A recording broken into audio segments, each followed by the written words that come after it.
I'm not interested in money. I'm just going to do a good job for the kids because my whole life is dedicated to the kids. Well, why don't you educate them about money? Well, because I'm not interested in money. And there's this underlying mantra I've seen, heard in so many people who are government employees. I'm just not interested in money. It's the biggest bunch of crap I've ever heard. There's a lot of people who may or may not know they're in big financial trouble. And my concern is today there's a lot of people, maybe they're not rich, but they're going to go broke.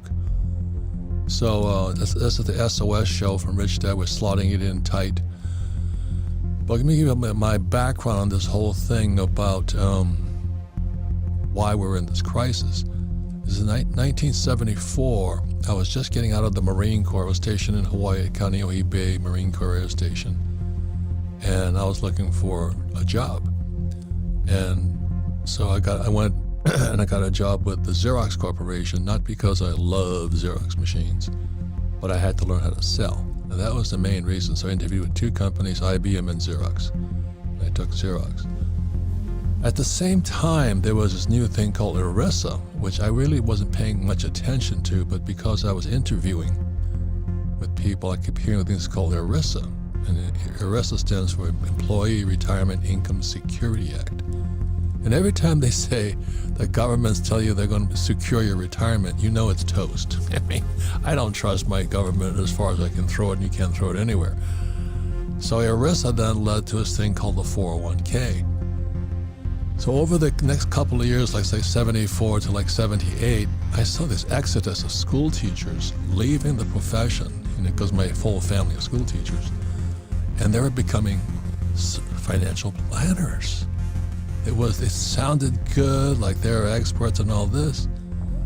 And all I was saying to my sick and not so politically correct dark side, this is the poor leading the foolish, And I said, we're going to have a disaster coming.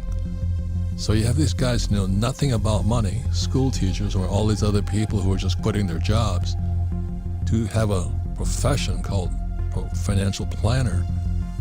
And then they were advising people who knew nothing about money about their financial future. I said, man, there's going to be a train wreck in the future.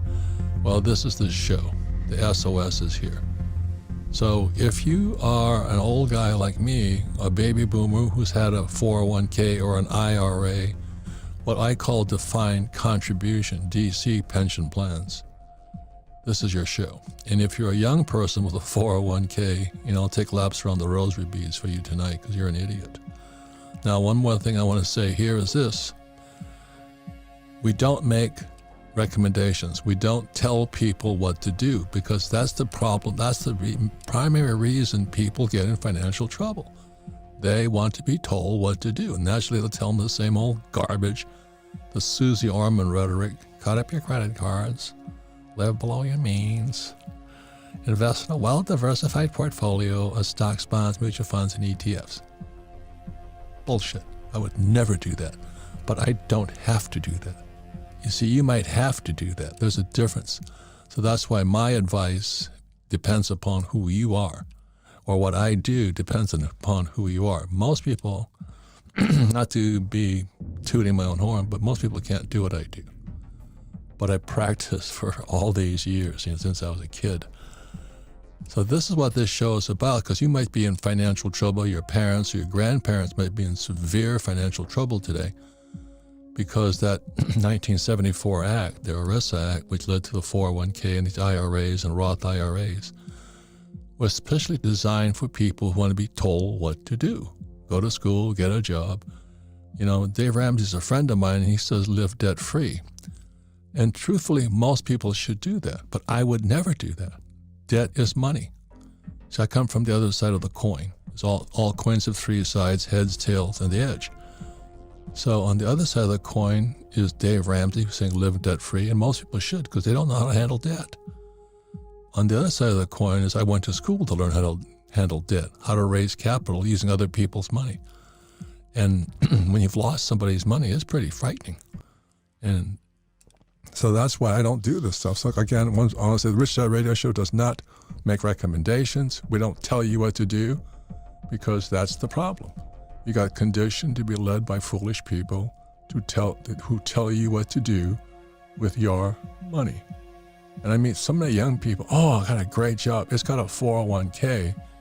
I drop to my knees and take laps around the rosary beads. I said, this person's in severe trouble down the road. So with that, as you know, the markets are crashing. Our debt to GDP ratios are now like 125%. It's never been this high. We're the biggest debtor nation in the world. And people are in trouble. I don't really know what's going to happen, but something has to give. You just cannot keep printing money to solve financial problems. So with that, this is our SOS show again. I'll reiterate this. We do not make recommendations. We don't tell people what to do. We'll tell you what we do, but we won't tell you what to do. Get proactive. And that's what the whole Rich Dad Company was founded for, was for those of you who want to learn how to be a capitalist, basically, how to manage your own frickin' money. Why turn it over to an idiot? I never understood that. The reason Kim and I created the Cash Flow board game was to awaken your financial genius, because everybody's smart when it comes to money. I was talking to a 5-year-old kid, and the kid knew the difference between a $1 bill and a $5 bill. The guy could count, which I can't say for most people, especially Biden. But anyway, but if you awaken your financial genius, greed is good. Getting rich is fun. It's the most fun game I play. And the reason I like it is because markets go up and markets go down. It's like life. And it's just real life. But most people, so awaken your financial genius and take control of your financial future. So that's what happened for me, was that when having a rich dad and a poor dad, I saw my poor dad, a PhD from Stanford and Chicago and University in Northwestern.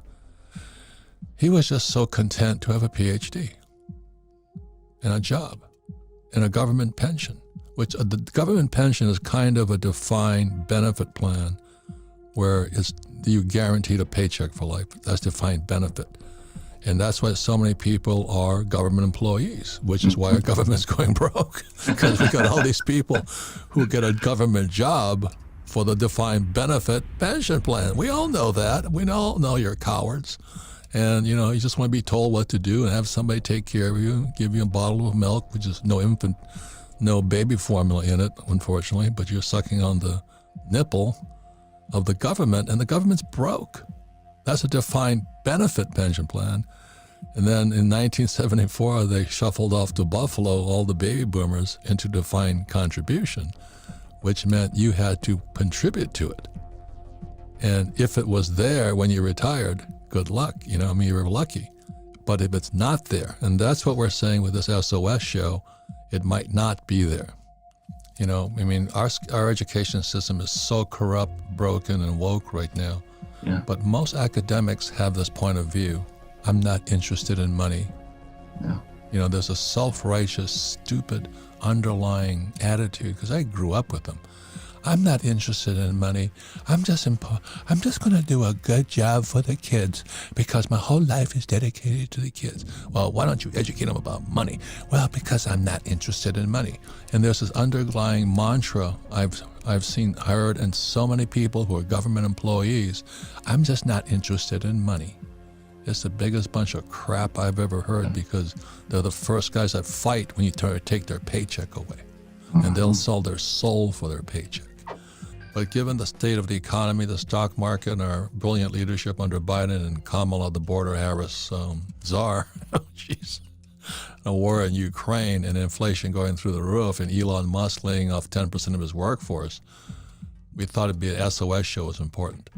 So we have, so anyway, we're talking about what you can do now given the state of the economy. And if you're praying for your retirement, let's say you're 65, you might be in serious trouble. Well, I think in the baby boom generation, they're out of time. So your generation still has time. There's a very big difference because time is a big factor in this whole thing. So it's good. The crypto guys are learning it early. But the problem with our generation, my generation, was we came of age around, let's say, 1970. Nixon took the dollar off the gold standard, and all we knew was a boom economy. Even right after 2008, they just printed more money and it kept booming. But that's why I said our debt to GDP is now 125%. debt to GDP, that means for every dollar we bring in, we're spending. We can't cover, our tax dollars can't cover it. So they keep borrowing more money. Not really borrowing more money, but kind of propping the market up. Yeah. And now we're at the end of the line. All markets boom and all markets bust. But this could be the biggest bust in world history. It's a global bust. We might have a global depression again.